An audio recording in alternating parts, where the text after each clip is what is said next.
হাসিনা পালিয়ে গিয়ে নাকি তাদেরকে বিপদের মধ্যে রেখে গেছে। ফ্যাসিবাদ বিরোধিতার নামে বিভিন্ন দলের মধ্যে এরকম ফ্যাসিস্টদের তোষণকারীরা রয়ে গেছিল, যাদের কারণে, যাদের ইন্টারনাল বোঝাপড়ার কারণে বাংলাদেশের মানুষ 17 বছর মুক্তি পায়নি। আমরা কোন রাজনৈতিক দলের মুখ থেকে ফ্যাসিবাদের ধ্বনি শুনতে পাই। আজকে আমরা দেখলাম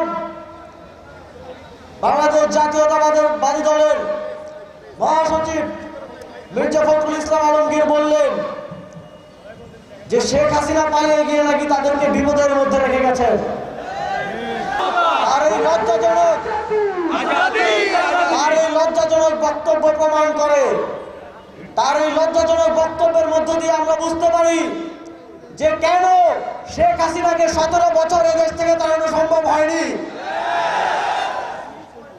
ফ্যাসিবাদ বিরোধিতার নামে বিভিন্ন দলের মধ্যে এরকম ফ্যাসিস্টদের তোষণকারীরা রয়ে গেছিল, যাদের কারণে, যাদের ইন্টারনাল বোঝাপড়ার কারণে বাংলাদেশের মানুষ 17 বছর মুক্তি পায়নি।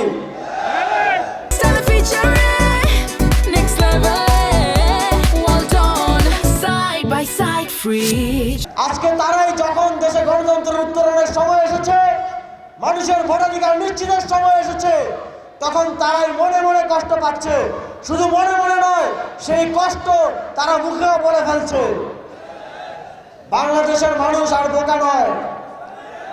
বাংলাদেশের মানুষ তাদের যে রায় সেটা ভোটের মাধ্যমে প্রকাশ করবে।